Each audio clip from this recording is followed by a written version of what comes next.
अगर कोई आपको रॉन्ग नंबर तंग करता है तो कोई बात नहीं, आप उसका डाटा सिर्फ 1 मिनट के अंदर निकाल के उसको वार्निंग दे सकते हैं। या अगर आपने वैसे ही किसी का डाटा निकालना है तो वो भी आप निकाल सकते हैं, चेक करने के लिए कि बंदा आखिर में है कौन।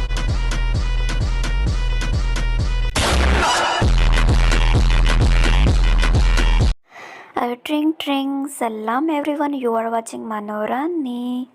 तो गाइस कैसे हैं सब, उम्मीद है कि सब खैरियत से होंगे, खुश होंगे, आबाद होंगे।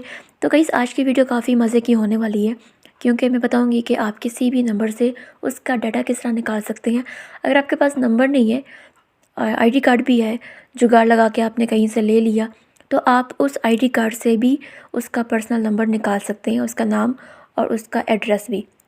ठीक है, तो कभी कभी ऐसा भी होता है ना, ये वीडियो उन लोगों के काम आ जाएगी जो किसी की बंदी की पर्सनल लाइफ में घुस ही जाते हैं कहीं से नंबर लेकर, और वो बाद में इस सोच में, इस कन्फ्यूजन में होते हैं मैं जिससे बात कर रहा हूँ वो बंदी है भी है कि नहीं है।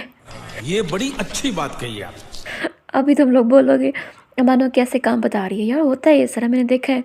चलो मजाक से हट के यार, तो आपने ये एप्लीकेशन ओपन कर लेनी है। ठीक है, इसका नाम मैं आपको बता दूंगी, ज़रा सा रुक जाओ। स्टार्ट में बता दिया तो आपने कहना है यार चलो ये नाम है, ठीक है, अभी हम खुद ही चेक कर लेंगे। आहो, अच्छा, तो आपने जो है ये एप्लीकेशन ओपन कर लेनी है। आपके सामने इस तरह का इंटरफेस आएगा। यहाँ पे 3 ऑप्शन है, पहले दोनों सेम ही है, CNIC वाले, और तीसरा जो है वो है सिम का। तो पहले से हम स्टार्ट करते हैं। पहले में जो है ना, जब आप इस पर टैप करेंगे, इसमें आप तब टैप करना जब आपके पास आईडी कार्ड का नंबर है तो। ठीक है, मतलब कि आपने सिर्फ आईडी कार्ड से उसका फ़ोन नंबर निकालना है, तब ये ऑप्शन आप यूज़ करेंगे। जैसे आप इस पर टैप करेंगे, आपके सामने जो है ना वो ये आ जाएगा। यहाँ पे सिंपली आप उसका आईडी कार्ड लिखो, उसका नंबर लिखो, आपके सामने जो है ना उसका नाम और उसका एड्रेस सब कुछ आ जाएगा। ठीक है, लेकिन अगर आपके पास नहीं है, सिर्फ आपके पास फ़ोन नंबर है, तो आप जो है बैक आ जाओ। बैक आने के बाद ये जो तीसरा ऑप्शन है ना, सिम चेकर का, ठीक है, आपने यहाँ पे जाना है। जब आप इस पर टैप करेंगे तो यहाँ पे आपने लिखना है फ़ोन नंबर। ठीक है, अब यहाँ पे मैं किसका फ़ोन नंबर लिखूँ, चलो मैं यहाँ पे ना अपने अब्बे का लिख के दिखाती हूँ। तो मैंने यहाँ पे लिख दिया, ठीक है, छुपा के, ज़ाहिर सी बात है कुछ प्राइवेसी भी तो होती है। अभी आप जो है वो सर्च कर लो। सर्च करने के बाद ये देखें सारा जो है वो डाटा निकल आया है।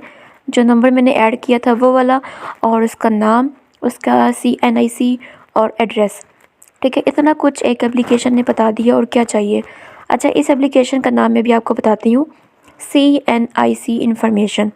ठीक है, इसका लोगो और इसका नाम चेक कर लो, और आपने ये वाली करनी है। ठीक है, ये वाली ही करनी है, नहीं तो आपको सेम कुछ और भी प्ले स्टोर पे जो है ना वो मिल जाती है। आप कोई दूसरी फेक वाली ना कर लेना। और शायद ये जो है बैठ के नंबर्स पर काम ना करे, लेकिन इसका फ़ायदा ये है कि ये जो भी आपको डाटा शो करता है वो बिल्कुल ठीक होता है। अगर कोई नंबर इससे स्कैन नहीं होता है, डाटा शो नहीं कर पाता, तो बिल्कुल ज़ीरो कर देता है, ज़ीरो डाटा शो कर देता है। लेकिन अगर आपको कोई ना कोई चीज़ ये उस नंबर की शो कर देता है तो वो ठीक ही होगी, गलत नहीं दिखाता है। इसका ये फ़ायदा है। ठीक है, अच्छा, इसके अलावा जो है ना आप इसके CNIC से आप मज़ीद इन्फॉर्मेशन और भी निकाल सकते हैं, मतलब कि और कौन से नंबर्स चल रहे हैं। ठीक है, अब इस नंबर पे जो हमने CNIC एड्रेस निकाला है, वहाँ से इसका कॉपी करते हैं। कॉपी करने के बाद मैं बैक आ जाती हूँ। जो पहला ऑप्शन है, ठीक है, CNIC वाला, यहाँ पे जाती हूँ, ये पेस्ट करती हूँ, और इसके बाद ये देखें इस CNIC पर हमने मज़ीद एक नंबर और भी निकाल लिए। इस तरह जो है आप किसी भी नंबर की इंफॉर्मेशन निकाल सकते हैं। उम्मीद है कि आपको पसंद आई होगी। अपना रखना बहुत सारा ख्याल, और लाइक लाजमी कर दिया करो, सब्सक्राइब भी कर दो अगर आप फर्स्ट टाइम आए हो। क्या पता आपके इल्म में इजाफ़ा हो जाए। आगे आने वाली वीडियो से भी काफ़ी अच्छी इन्फॉर्मेटिव वीडियोस मैं शेयर करती रहती हूँ। तो अल्लाह हाफिज़, बाय बाय, टाटा।